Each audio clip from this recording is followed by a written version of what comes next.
Bom dia! Hoje vamos estudar sobre milagres. Milagre existe? Há aqueles que juram que milagre existe. Mas a palavra tem sido deturpada, que milagre seria uma derrogação das leis divinas através de uma proposta nossa. Nós nos comprometemos a fazer algo em troca de uma cura, por exemplo, em nós ou em um ente querido. De outra sorte, ela é explicada quando acontece uma situação que nos surpreende. Um fato miraculoso para o qual não se tem uma explicação plausível, diz-se que é milagre. E a doutrina espírita busca a causa das coisas, né? Então, o maravilhoso e o sobrenatural deixa de assim se apresentar quando nós pesquisamos e descobrimos a motivação. Por exemplo, quando Benjamin Franklin foi empinar um papagaio perto de umas árvores e descobriu a eletricidade, parecia um fato milagroso. Hoje nós sabemos que deve ser uma causa natural. E quando outro descobriu o vírus, por exemplo, alguém caçoou dele, né? Dizendo, se existisse animal, eu pego ele pela cauda. E hoje existem as vacinas e os vírus são tratados como uma realidade. O milagre não se explica.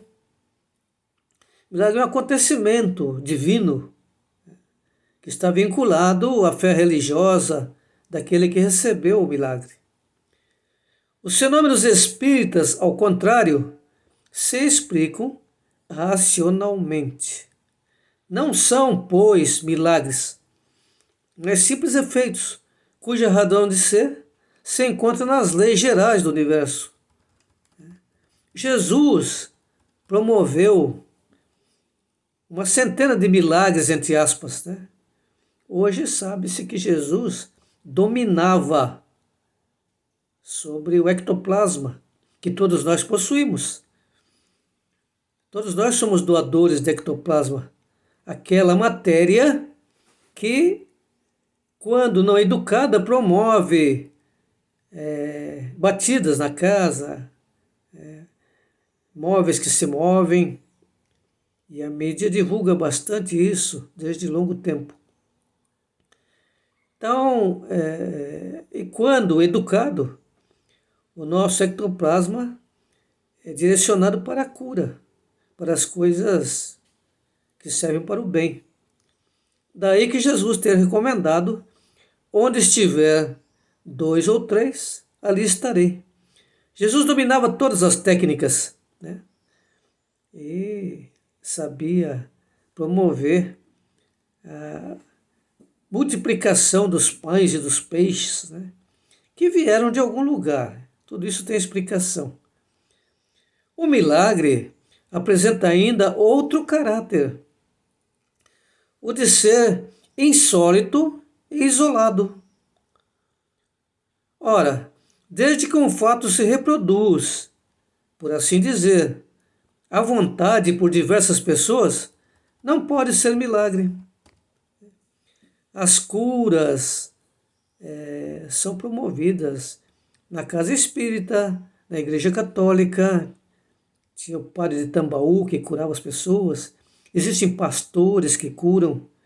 Nós conhecemos pessoa que, independe se estiver numa igreja ou não, é um dom dele. Ele detém essa possibilidade de impor as mãos sobre as pessoas e curá-las. E não há nada de milagroso nisso. A doutrina espírita explica. Agora, o milagre ele é isolado. Acontece uma vez só. O milagre não se repete, né? Raramente. Então, se o denominado milagre acontece à vontade através de diversas pessoas, não pode ser um milagre.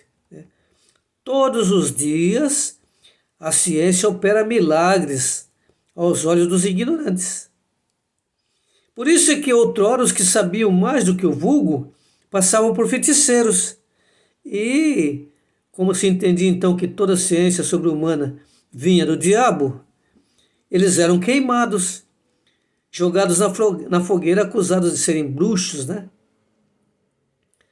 E não foi por outra causa que promoveram tremenda tortura sobre as irmãs Fox, quando em 1848 elas estabeleceram a primeira comunicação de que se tem notícia com um espírito, lá em Hydesville, nos Estados Unidos.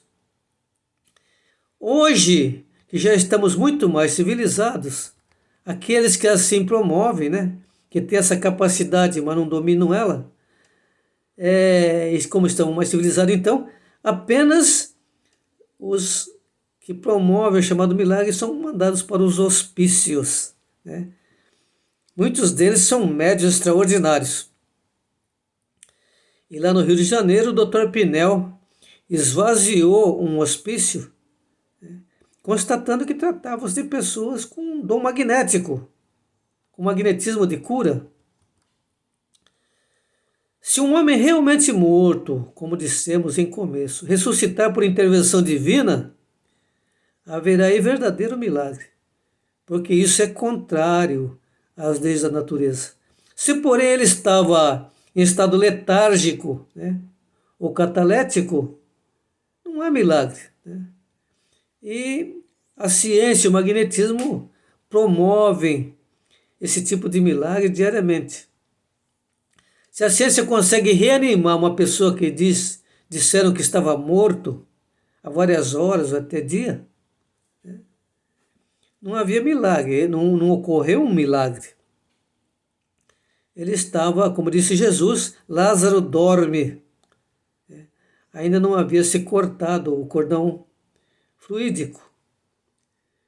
Um fenômeno natural é o que isso será para a pessoa instruída. Quem estuda, quem lê, sabe que a ciência é capaz de trazer à vida pessoas que foram ditas como mortas, né?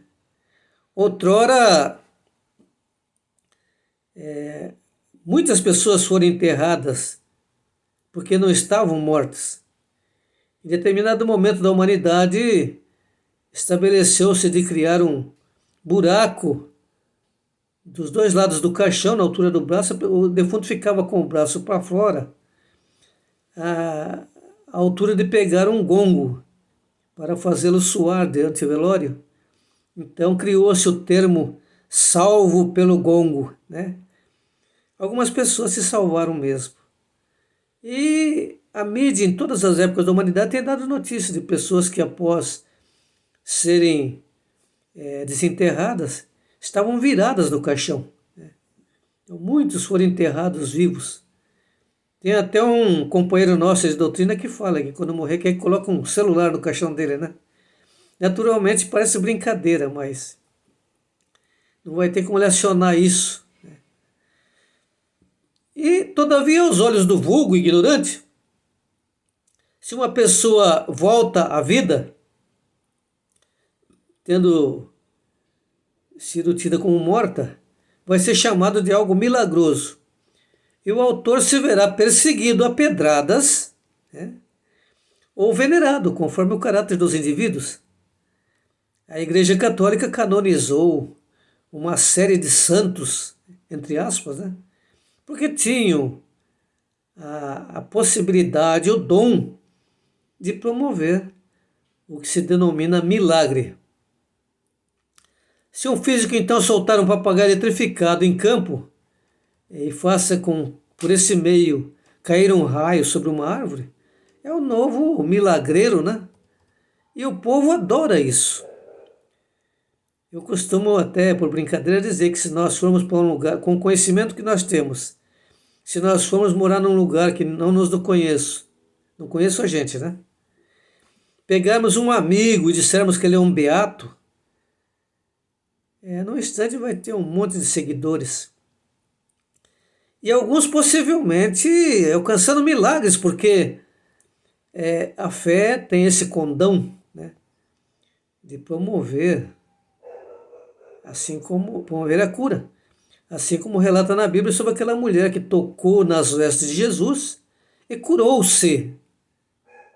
Quando a pessoa acredita de fato, ele acaba promovendo, coisas extraordinárias. E seja dito de passagem que realmente tem coisas que parece que não tem explicação, né? Por exemplo, na Bíblia, em Josué 10, 12, aparece que Josué fez parar o sol por 3 dias, né? Deteve o movimento do sol. Esse teria sido um verdadeiro milagre se hoje nós não tivéssemos a explicação através da eclipse do sol. Se o sol entra em eclipse, a Terra escurece. Antigamente não se sabia disso. Então, diz na Bíblia que Josué fez o sol desaparecer por 3 dias. Então, nós não conhecemos nenhum magnetizador, ninguém dotado de tão grande poder para realizar esse tipo de prodígio, fazer parar o sol. Mas todos nós conhecemos sobejamente, né, o eclipse do sol. De todos os fenômenos espíritas, um dos mais extraordinários é, incontestavelmente, o da escrita direta. É um dos que demonstra de modo mais patente a ação das inteligências ocultas. Quem assistiu os 10 Mandamentos, né, a história de Moisés no deserto, vê lá que aparecem luzes e vão escrevendo na pedra. Né? A pedra teria sido escrita de forma direta, por Deus, eles dizem, né? Na verdade, foram espíritos encarregados dessa tarefa. Então, a escrita direta é muito rara e é um dos que demonstra de modo mais patente a ação espiritual. Mas da circunstância de ser um fenômeno produzido por seres ocultos, não segue que seja mais miraculoso do que qualquer dos outros fenômenos devido a agentes invisíveis. Por exemplo, Jesus estava dormindo num barco quando a tempestade parecia que virar o barco, né? E diz que Jesus foi acordado pelos discípulos, que apavorados, falou, o barco vai virar, né? E Jesus teria mandado a tempestade cessar e parou. As águas voltaram a se acalmar. Na verdade, existe aqueles espíritos encarregados dos elementos. Quem quiser ler a respeito, questão 536 do Livro dos Espíritos, refere-se aos espíritos encarregados dos elementos. E o ar, a terra, o fogo são elementos. Naquele momento, Jesus repreendeu aqueles espíritos que tentavam assustar os discípulos. Então, são potências da natureza, potências cuja ação é incessante. Todos os dias ocorrem, né, fatos ditos miraculosos, né, enchentes, trovoada. Antigamente os povos temiam e se ajoelhavam.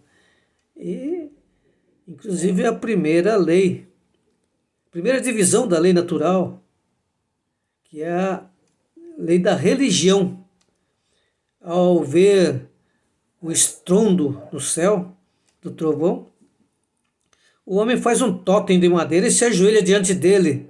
E ali começa, no mundo primitivo, a adorar a Deus, que ele desconhecia. E a doutrina espírita nos esclarece sobre essa potência. O espiritismo nos dá a explicação de uma imensidade de coisas inexplicadas e inexplicáveis para o vulgo, por qualquer outro meio, e que, a falta de toda explicação, passaram por prodígios nos tempos antigos. Disse popularmente que em terra de cego quem tem um olho é rei, né? Na verdade, em terra de cego quem tem um olho é caolho. Ele já enxerga mais que os outros. E daí que surgiam as lideranças. Do mesmo modo que o magnetismo, a doutrina espírita nos revela uma lei, se não desconhecida, pelo menos mal compreendida. Tudo está subordinado à lei de Deus. E Jesus deixa claro para nós, não vim destruir a lei. Então, mal compreendido, ou mais acertadamente, de uma lei que se desconhecia. Certa feita, conversando com um amigo sobre esse tema, ele dizia, mas isso daí não contraria a lei de Deus? Ué, contraria a lei que nós desconhecemos. Porque nós conhecemos tão pouco ainda, né, das leis. Todos os dias a ciência se debruça sobre novas pesquisas, descobrindo novas leis. Embora se lhe conhecesse os efeitos a gente vê, a gente sente, visto que estes sempre se produziram em todos os tempos, tendo a ignorância da lei gerado superstição. Conhecida a lei, desaparece o maravilhoso. Os fenômenos entram na ordem das coisas naturais. Eis porque, fazendo que uma mesa se mova, um móvel se mova, né? Ou que os mortos escrevam, os espíritos não operam maior milagre do que aquele que opera o médico, que restitui a vida ao moribundo. Foi dado como morto, é levado para o hospital, de repente sai conversando, sorrindo, né? Ah, milagre! Ou não é diferente do físico que faz cair um raio. Aquele que pretendesse, né, por meio dessa ciência, realizar milagres, seria ignorante do assunto ou embusteiro, que está cheio por aí, né? O que mais tem é embusteiro. Os fenômenos espíritas, assim como os fenômenos magnéticos, antes que se lhes conhecesse a causa, tiveram que passar por prodígios. Ora, como os céticos, os espíritos fortes, isto é, os que gozam do privilégio exclusivo da razão e do bom senso, não admite que uma coisa seja possível desde que não a compreendam. A gente busca pesquisar, compreender, né? De todos os fatos considerados prodigiosos, aquele que não conhece vai fazer zombaria mesmo, isso não tem dúvida, né? Então, o Espiritismo esclarece sobre essas coisas e nos adverte sobre os espertalhões que se divertem aplicando golpes, né? De acordo com o artigo 171 da lei, todos os dias alguém vai se queixar nas delegacias de polícia, nas delegacias de plantão, que foram enganados, né, por alguém. Justamente porque tem aqueles que são espertalhões e se utilizam da fascinação, né, através da palavra milagre. Nós, a partir deste vídeo, estaremos, como já estivemos, né, respondendo as perguntas sobre a questão, sobre milagre. Participe! Entre no nosso site, Caminho da Verdade, Conexão Espírita, e dê o seu like. Faça a sua pergunta, né?